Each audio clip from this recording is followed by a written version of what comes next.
दोस्तों, आज से हजारों साल पहले दुनिया पर बसने वाले इंसान इस बात पर यकीन रखते थे कि हमारी ये ज़मीन इस कायनात में नज़र आने वाली हर चीज़ से बड़ी है। और ये भी माना जाता था कि सूरज और बाकी के सितारे ज़मीन के गिर्द चक्कर लगाते हैं। इस पर सवाल खड़ा करने वाले को कड़ी से कड़ी सज़ा सुना दी जाती थी, क्योंकि उनका ये मानना था कि इस पर सवाल उठाना गोया भगवान यानी खुदा को चैलेंज करना है। लेकिन वक्त के साथ साथ जैसे जैसे साइंस ने जन्म लिया तो हमें मालूम हुआ कि आखिर हमारी जगह इस कायनात में कहाँ है। नाजरीन, आज आप अपनी सारी परेशानियां भुलाकर हमारे साथ एक सफ़र पर चलिए, जिसको हम अपनी ज़मीन से लेकर कायनात के आखिरी हिस्से तक तय करेंगे। तो चलें इसका आगाज़ करते हैं।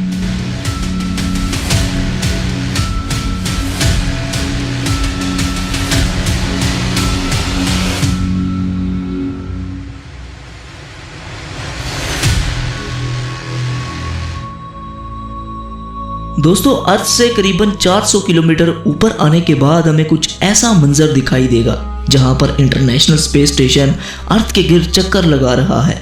ये इंसानों का स्पेस में बनाया गया सबसे बड़ा स्टेशन है, जिसे आपने कई हॉलीवुड मूवीज में भी देखा होगा।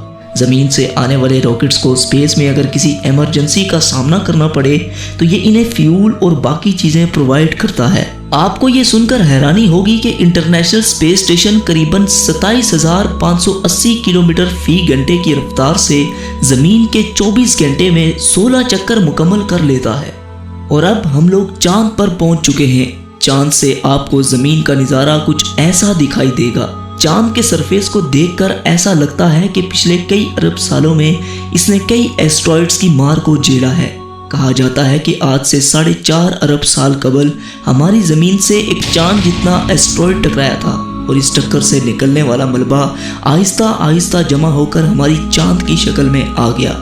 ये जो कदमों के निशानात आप देख रहे हैं, ये नील आर्मस्ट्रॉन्ग और उनके साथी के हैं, जो 1969 में चांद पर एक मिशन के लिए आए थे। और ये निशानात तब तक कायम रहेंगे जब तक चांद कायम है, और शायद हमारे खात्मे के बाद तक कायम रहे, क्योंकि चांद पर एटमॉस्फेयर मौजूद ही नहीं है।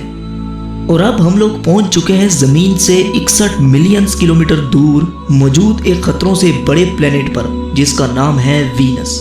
कहा जाता है कि कई अरबों साल पहले वीनस पर भी पानी मौजूद हुआ करता था, और ये दिखने में भी हमारी जमीन की तरह ही हुआ करता था। लेकिन वक्त के साथ साथ यहाँ मौजूद पानी भाप बनता गया, जिससे एक अलग तरह का ग्रीन हाउस इफेक्ट पैदा हुआ। और आजकल यहाँ पर सल्फ्यूरिक एसिड की बारिश हो रही है, मतलब तेजाब की बारिश। यहाँ सूरज की रोशनी आती तो है मगर वापस नहीं जा सकती, जिसकी वजह से यहाँ का टेम्परेचर 470 डिग्री सेल्सियस होता है। आइए आपको इसके सरफेस की सैर करवाते हैं। दोस्तों, बस ये जो हाल आप देख रहे हैं, शायद फ्यूचर में कुछ ऐसा ही मंजर हमारी ज़मीन पर हो। अगर हमने ग्लोबल वार्मिंग को कंट्रोल ना किया तो बस फिर यही होगा हमारा फ्यूचर, जहां कुछ भी सरवाइव नहीं कर सकता।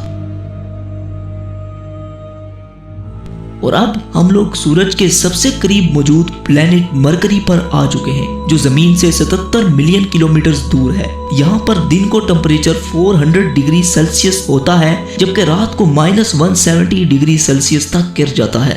और यह है सूरज, जो मरकरी से कुछ ऐसा दिखाई देता है, जिसकी वजह से सारे सोलर सिस्टम के प्लैनेट्स का एक अपना ऑर्बिट है, जिसकी ग्रेविटी से हमारा अर्थ और बाकी के प्लैनेट इसके गिर्द चक्कर लगाते हैं। हमारी जमीन से तकरीबन 150 मिलियन किलोमीटर दूर मौजूद ये सितारा इतना बड़ा है कि जिसमें न जाने कितने लाखों जमीनें समा सकती हैं। सूरज से निकलने वाली लपटें इतनी बड़ी होती हैं कि इसके सरफेस से हजारों किलोमीटर ऊपर तक चली जाती हैं। इसके करीब आज तक कोई भी नहीं पहुंच पाया, क्योंकि इसकी इतनी गर्माइश है कि कायनात की कोई भी चीज इसके करीब आते ही महज चंद ही माइक्रो सेकंड्स में पिघल जाएगी।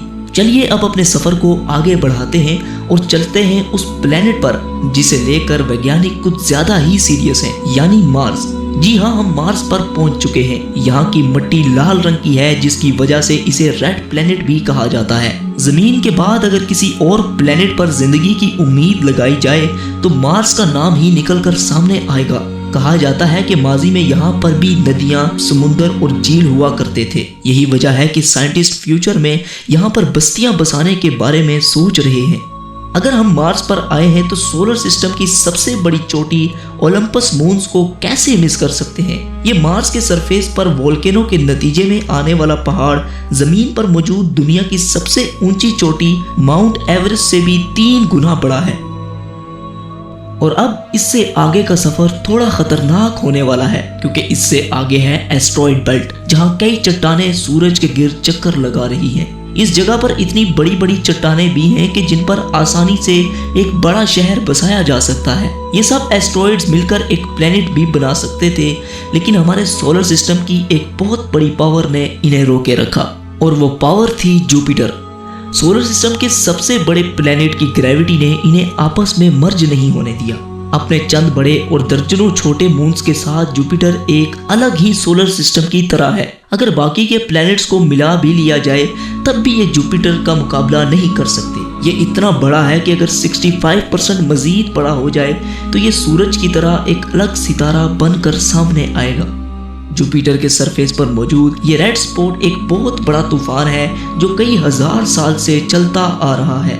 ये धब्बा इतना बड़ा है कि इसमें 3 अर्थ समा सकते हैं। जुपिटर जमीन की तरह ठोस नहीं बल्कि एक गैसेस से भरा प्लेनेट है। अगर आप जुपिटर की सतह पर उतरेंगे तो इस पर खड़े नहीं हो सकते बल्कि इसके अंदर धंसते चले जाएंगे। और अब हमारी अगली मंजिल है सैटर्न। सोलर सिस्टम का सबसे खूबसूरत प्लेनेट सैटर्न अपने शाही छल्लों की वजह से जाना जाता है, जो इसकी सतह से लाखों किलोमीटर ऊपर तक फैले हुए हैं। इस प्लेनेट को हमारे सोलर सिस्टम का ताज भी माना जाता है। करीबन 62 चांद सैटर्न का चक्कर लगाते हैं। इनमें टाइटन सबसे बड़ा और एक मशहूर चांद है। टाइटन का एक अपना एटमॉस्फेयर भी है और इसके सरफेस पर नदियां, समुंदर और झीलें भी मौजूद हैं, जो पानी के नहीं बल्कि नेचुरल गैस के हैं। बिल्कुल हमारे अर्थ की तरह नजर आने वाले इस चांद के बारे में अंदाजा लगाया जाता है कि जब कई अरब साल बाद सूरज एक रेड जायंट बन जाएगा तब टाइटन एक हैबिटेबल जोन में होगा, यानी टाइटन उस वक्त रहने के काबिल होगा। दोस्तों, हम बातों ही बातों में अपने घर से इतना दूर आ चुके हैं कि यहाँ से अर्थ कुछ ऐसा नजर आता है। इससे आगे है यूरेनस और नेपट्यून, जो हमारे अर्थ से कई बिलियन किलोमीटर दूर हैं। यही वजह है कि इनकी खोज टेलीस्कोप इजाद होने के बाद ही मुमकिन हो पाई। इन प्लैनेट से आगे है क्यूपर बेल्ट, जो पिछले एस्टेरॉयड बेल्ट से 20 गुना चौड़ी और लगभग 200 गुना बड़ी है, जिसमें करोड़ों की तादाद में कॉमेट्स, पत्थर और बर्फ से बने ऑब्जेक्ट्स मौजूद हैं, और हमारा प्लूटो इन्हीं में से एक है। और अब हम इंटरस्टेलर स्पेस में दाखिल हो चुके हैं, जहां एक चीज ट्रेवल करती हुई दिखाई दे रही है, और वो है वॉयेजर 1 स्पेसक्राफ्ट। जी हाँ, आपको सुनकर हैरानी होगी, लेकिन इंसानों की बनाई गई ये वाहिद ऐसी चीज है जो सोलर सिस्टम से बाहर जा चुकी है। जमीन से तकरीबन 19 बिलियन किलोमीटर दूर जा चुके इस क्राफ्ट ने हमारे सोलर सिस्टम के कई राजों पर से पर्दा उठाया है। ये स्पेसक्राफ्ट तकरीबन 17 किलोमीटर फी सेकंड की रफ्तार से आगे बढ़ता चला जा रहा है। इसके बारे में हम आगे एक मुकम्मल वीडियो पर बात करेंगे। फिलहाल आगे बढ़ते हैं। दोस्तों, इस वक्त हम इतना दूर हैं कि यहाँ से सूरज एक छोटे से सितारे की तरह दिख रहा है। अर्थ पर सूरज की रोशनी तकरीबन 8 मिनट और 20 सेकंड में पहुंचती है, लेकिन यहाँ पर जहाँ इस वक्त हम मौजूद हैं, इस जगह सूरज की रोशनी पहुंचने में तकरीबन 1 साल लग जाता है। इससे आप अंदाजा लगा सकते हैं कि हम कितना दूर आ चुके हैं। यहाँ पर अरबों की तादाद में मौजूद कॉमेट्स इस बात को वाज़ेह करते हैं कि सूरज की ग्रेविटी अभी तक खत्म नहीं हुई। दोस्तों, कॉमेट्स का एक बहुत बड़ा बादल हमारे सोलर सिस्टम को घेरे हुए है, जिसे हम ओट क्लाउड कहते हैं। ये ओट क्लाउड खत्म होने के बाद सूरज की ग्रेविटी भी कमजोर पड़ जाती है, और अब हम जहाँ से गुजर रहे हैं यहाँ पर बिल्कुल अंधेरा छाया हुआ है। हम यहाँ पर अपनी आंखों से कुछ नहीं देख सकते, इसलिए यहाँ हमें देखने के लिए इंफ्रारेड विजन की जरूरत पड़ेगी। देखने पर यहाँ आपको अरबों की तादाद में तारे नजर आएंगे। वैसे तो हम बहुत दूर आ चुके हैं, लेकिन यूनिवर्स के मुकाबले में ये महज एक छोटा सा स्टेप है। लेकिन हम अपने करीबी सोलर सिस्टम की तरफ बढ़ते हैं, जिसका नाम है अल्फा सेंटोरी। यहाँ पर सूरज की किरणें 4 साल और 3 महीनों तक पहुँचती हैं। इसी सोलर सिस्टम में मौजूद एक प्लेनेट प्रोक्सिमा सेंटोरी के नाम से जाना जाता है, जो अर्थ ही की तरह हैबिटेबल जोन में है। अंदाजा लगाया जाता है कि शायद यहाँ पर एलियन लाइफ मौजूद हो सकती है। दोस्तों, ऐसे ही अरबों तारे हमारी मिल्की वे गैलेक्सी में मौजूद हैं, जिनकी सैर करना तो दूर की बात, इन्हें अपनी पूरी जिंदगी में गिनना भी लगभग नामुमकिन है। लिहाजा सफर को आगे बढ़ाने के लिए हम मिल्की वे गैलेक्सी से बाहर चलते हैं। ये है हमारी मिल्की वे गैलेक्सी, जिसमें न जाने कितने अरबों की तादाद में तारे मौजूद हैं, जिनमें से हमारा सूरज भी एक है। अगर लाइट भी हमारी मिल्की वे गैलेक्सी के एक कोने से दूसरे कोने तक ट्रैवल करे तो उसे भी 1 लाख से ज्यादा साल लग जाएंगे। और अब अपनी गैलेक्सी को छोड़कर हम इंटरगैलेक्टिक स्पेस में दाखिल हो चुके हैं, जहां हमारी मिल्की वे गैलेक्सी की तरह अरबों गैलेक्सीज मौजूद हैं, जिनमें हम अपनी गैलेक्सी को ढूंढ भी नहीं सकते। इन्हीं गैलेक्सीज के झुंड को एक लोकल ग्रुप कहते हैं। ये ग्रुप तकरीबन 10 मिलियन लाइट ईयर्स पर फैला हुआ है। आगे बढ़ने पर हमें ऐसे कई लोकल ग्रुप्स दिखाई दे रहे हैं। आप ये सुनकर हैरान होंगे, लेकिन ऐसे ही हजारों लोकल ग्रुप्स मिलाकर एक सुपर क्लस्टर बनाते हैं। यहाँ पर आकर अपना सोलर सिस्टम तो दूर की बात, बल्कि मिल्की वे गैलेक्सी को भी छोड़ें, यहाँ तो हमारा लोकल ग्रुप ही एक छोटे से तिनके के बराबर नजर आ रहा है। इससे आप अंदाजा लगा लें कि ये सुपर क्लस्टर कितना बड़ा है, जो कि 110 मिलियन लाइट ईयर्स पर फैला हुआ है। और ये भी हमारी यूनिवर्स के सामने एक छोटे से डॉट की मानिंद है, क्योंकि ऐसे 1 करोड़ सुपर क्लस्टर्स हमारी यूनिवर्स में मौजूद हैं। और ये है हमारा ऑब्जर्वेबल यूनिवर्स, क्योंकि इससे आगे ना तो हम देख सकते हैं और ना ही अंदाजा लगा सकते हैं। लेकिन सवाल ये है कि क्या यही है हमारी पूरी कायनात? क्या इसे ही हम अपनी पूरी यूनिवर्स समझें? तो दोस्तों, जैसा कि मैंने अभी कहा कि ये ऑब्जर्वेबल यूनिवर्स है। हम अपनी पूरी कायनात के बारे में जो कुछ भी जानते हैं वो सब इसके अंदर है।